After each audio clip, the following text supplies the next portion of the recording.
Glynnis, oh my God, to have this podcast, I mean, this is like bringing my childhood back to life. I'm glad that you're saying that. I think what gets lost is that a lot of boys are familiar with Little House too, of a certain generation, without question.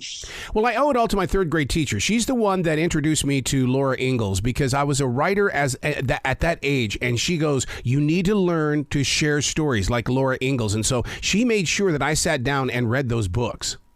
Oh, wow. Do you remember if you had a favorite? You know what? Because of the TV show, I would go to the TV show and go, that's not the way it went. That's not what I read. And so that was one of my biggest struggles as a young adult was the fact that I thought that the TV show was based on Laura Ingalls. It's interesting. We do an episode on the TV show, and people, I loved both, and I understood them as sort of two different things. But many people had the same reaction as you did. Why is this TV show so different from the books? Really, the TV show is about Michael Landon, who I love, but is not, Laura Ingalls. So they are very, very different. But what I found so interesting and what I talked to a number of people who are involved in the TV show was like both the TV show and the books are iconic and have this global following, and they're two separate things. So what is the overlap in this Venn diagram that, compels us all to keep returning to Laura Ingalls Wilder in whatever form she appears? Well, how did you piece it together? Because, you're the one that dug in. Yeah, I know. It's interesting. I've read the books so many times and I loved them so much as a kid, and trying to come back to them with a cold eye and really truly assess them has been really interesting. And I think with the books, you have this adventurous young girl who, is a little attracted to danger and likes to be, has a lot of agency. And at the same time, she likes dresses and pretty hair. And she has this very sort of safe family. So there's a lot of complicated things going on that I'm not sure girls got delivered in stories necessarily. And then add to the fact that she was a real person, and you could, I used to map out her travels on my parents' atlas, before the internet, obviously. A couple of times in the podcast, I've had to explain what I'm talking about. But, and so I think that was it. It's like, oh, here's a way to be in the world. And she was real and it was possible. And if you wanted to be a writer as a kid, it was like, oh, and you can write about your life and that's worthwhile. Like these small things you're writing about, whether it's, churning butter or running with your dog in the prairie grass, like this is interesting enough and valid. And so I think there's that. And there's a real, the word that keeps coming up is cozy. There's a coziness and a safety to those books of this family unit that's really devoted to one another and sort of the outside world that they are protected from. The television show, I watch that television show every day after school, and it's like imprinted on your brain, all these strange episodes. And there is some similarity of that family unit. And I don't mean that in a sort of treacly Norman Rockwell way. I think there was, when you go back and watch that show, it's sort of incredible. Like there are children dying in episodes, people die, there's violence. Like you would come home from school, especially, as a child in the 80s, you'd be home alone from school eating your cookies after, that you got from the cupboard. And like, you'd watch this crazy episode and like smallpox would take over the town and everyone would die, or somebody's an alcoholic and they're beating up their kid. And I think there was like a real sort of like weirdly a real life aspect to the show. And also you had the coziness of family. And also, and I can't overstate this, Michael Landon is like, you can't take your eyes off him. He's the most charismatic, charming person. And I think a lot of people felt, why is this show that's based on books about a woman starring this man who seems to find a reason to take his shirt off nearly every episode, who's always breaking his ribs. He's got perfect hair and like glistening abs, and he's always taking his shirt off, but also he was just like lovely and always crying and very emotional, and everyone loved him. So it is a really the combination of all of these things, I think, is like you just can't get enough of it. And still, I mean, this show's 50 years old now, and there's plenty of problems with it, as there is with everything half a century old, but you're still like, yeah, I can't stop watching. Well, you're absolutely right about that, because I mean, what it does is it ignites so many different types of emotions. Because I mean, as a kid, when I read the books, I didn't think of it as innocent times. I compared my life to her life, because we were also building our home in Montana, and being out in Montana, that's the Wild West. So therefore, I saw the Wild West inside her pages. But as an adult, I look back and I go, oh, she had simpler times, but don't invite me back there because I don't want to feed the pigs. I just don't want to do that. but the thing is that it was truly Americana, and I always felt like that Dolly Parton should have written a theme song or something for it, because it is about storytelling. Oh, absolutely. And it's interesting you say that, because I grew up in the suburbs of Toronto, and some of the what you saw and related to in terms of house building, and that was so compelling to me. Like, I desperately wanted a pig's bladder to kick around. I thought that was the coolest. And like, I wanted to live in a dugout beside a creek. And as a grown-up, I go back to this and I'm like, oh my, you could not pay me to live. Right, like, this is awful. You their teeth were in terrible shape, and God knows what kind of smells were happening. But it really, what's interesting to me is, a grown-up going back to this, is they lived in severe poverty. Yes. And a lot of precarity and danger.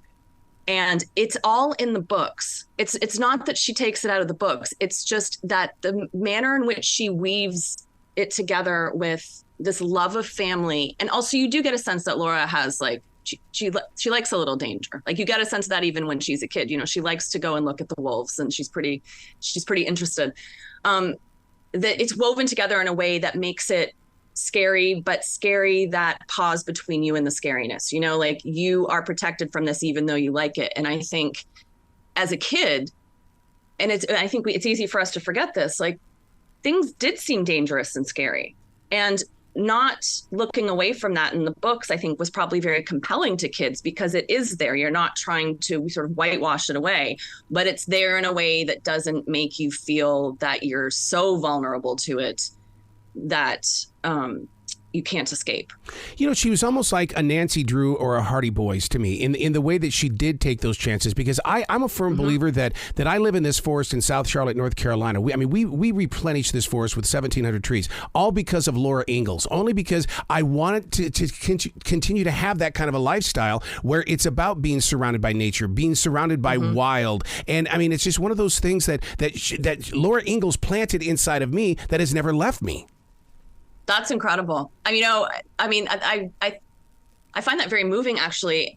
And the episode that hasn't come out yet, but we're working on, we talked to an environmental historian, because I wanted to know, when she describes the plagues of grasshoppers, how much of that is based on reality. And he said, it was much worse in real life than what she describes. But he also made this point that really stuck with me, that she was describing a landscape that no longer exists, that there was prairie grasses that have now gone extinct because of, homesteading, and there are animals that no longer exist. And, obviously buffalo, she's sort of describing the aftermath of this. And all of this, when you really realize the America she was describing, we can no longer see, I think brings an added beauty and almost like an elegy to the wildness she's talking about. And it made me think there's a reason we're all so attracted to this, and that it sticks with you the way it clearly stuck with you. Like, she saw a world that we can't see anymore, and she saw it for us, essentially. Is it odd to you that when we think of Laura Ingalls, we think of Melissa Gilbert? Because I've been with Melissa. She is the sweetest girl. We spoke to her for the podcast. She's wonderful. I was devoted to her as a kid. When she got on, I said, I know you must deal with this quite a lot, but know that my 8-year-old self is, has passed out from excitement right now. I did ask her, though, because I think that there are two types of fans of Little House, and some people are deeply, deeply devoted to the books and won't have anything to do with the show. And then, of course, there are the people who are obsessed with the show and the books. And I said, what is it like to shoulder this legacy? And she said only good things. She just said it's been extraordinary and such a privilege. And we talked to everyone who was on the show that's still alive. They were all wonderful, just wonderful people. And they only ever had wonderful things to say about it. But I don't know. I mean, Melissa Gilbert, she was perfect. She was perfect. Mm-hmm. I mean, what she brought to that, always felt I could never get enough of her, ever. I mean, it's just, there was a reason I was stapling yarn braids to all of my hats, and I'm pretty sure it was the show. Now, will you talk with Carolina Fraser? Because she wrote a book called Prairie Fires, and it really dives into it. Yeah, we were really fortunate that she gave us an extensive interview. Oh my so we've God, sort you're of so lucky. That's cool. It is. It was really cool. I think that book is extraordinary. I did ask her if anyone has read the book. Won the Pulitzer 4 or 5 years ago. She spends a lot of time on Laura's daughter, Rose, who I think not many people know enough about. And Rose is a very difficult person to spend that much time with. By the end of that book, I was like, I have got to get away from Rose. It's just, this is too much. And I said to Caroline, like, what was it like to live with Rose Wilder Lane for this long? And she said it was difficult. But I think that's from that book, one of the big things I took away was the extremely intense, complicated relationship Laura had with her daughter, Rose Wilder Lane, and Rose's involvement in the writing of the books. And also Rose is an American figure. You know, Rose, separate from her mother, was one of the most successful freelance writers in the country for decades. And she is a sort of founding, I don't think member's the right word, but she is at the founding of the Libertarian Party. She's credited as, yeah. And so she's really, the reason we have the TV show is because there was no heirs to, Rose didn't have any living children. Laura didn't have any other children. None of her sisters had children. And Rose had taken on sort of like this neighbor boy who was eventually went to Harvard and was very educated. And she left him the entire copyright of Little House, the books. And he then turned around and took it to Hollywood, which is how we have the show. So this legacy goes through all of these twists and turns, which I think because the books present such a simple, cozy version of their lives, it becomes surprising how complicated the reality was, and how fraught and how dramatic and how much dysfunction there was. Inevitably, I don't know how there couldn't have been dysfunction in a family. I mean, I think we have a better understanding of sort of the trauma of severe poverty, but when you really get into it, it's like, wow, there's a lot of powerful figures happening here at the same time. I'm glad you brought up the continuation of the story and the way that it got to television, because I am a daily writer. I've got 29 years of daily writing, and people go, so are we going to burn these with you when you pass? No, it's not for me. And I do, in that daily writing, I do say this a lot. I'll go, dear future reader, here's what's going on right now. You won't understand it, but I'm experiencing this lockdown, and you won't ever believe it, but we really did go through this. You know what was really interesting to me about why, when the books were popular and when the show was popular, was the books were published in the early 1930s at the height of the Great Depression. Yes. And Laura was writing about the 1870s, which I'm not sure we fully grasp was sort of the original Great Depression. It was a time of severe economic hardship in America, particularly in that part of the country. There was plagues of grasshoppers. I mean, the whole thing. And I think in the 30s, readers really related to the lifestyle Laura was writing about. Like, it wasn't a fantasy to them, and it wasn't sort of alien to them. It was very, very present. And she was relating to what they were experiencing, but from a distance of clearly her own childhood. When the television show came out in the 70s, of course, the economy in America in the 70s was also going through a pretty tough time. And so you really see, and again, during COVID, there was a sort of a resurgence of people watching the show on Amazon Prime and also coming back to the books. And so I think you see a real resurgence generationally of these books in moments of economic hardship. And that there are universal themes in there and experiences that, even though if they look a little bit different to us in this moment, you know, at their core are very similar to what people have experienced, you know, over this last 200 years in this country. Alison Arngrim, who played Nellie Olson on the television show, who's wonderful. We spoke to, she was delightful. Nasty girl on that TV show. She's so funny too. Her voice is exactly the same. It was really, but she and Melissa Gilbert are quite good friends in real life, which I thought is such a lovely sort of legacy of the show. But she said something to us, which I really thought about. She said, the reason the show and the books are still popular globally is because, 80% of people on planet Earth are still living in ways in which Laura describes in the book, in like severe poverty and precariousness and all of these things. And she's like, it's not actually that distant. It's just distant to us sort of in certain parts of America or North America. Like, it's not actually that far away. And there's a reason, it appeals. And I thought that was so interesting. And I hadn't thought of it before. And I really stayed with me as we were doing this.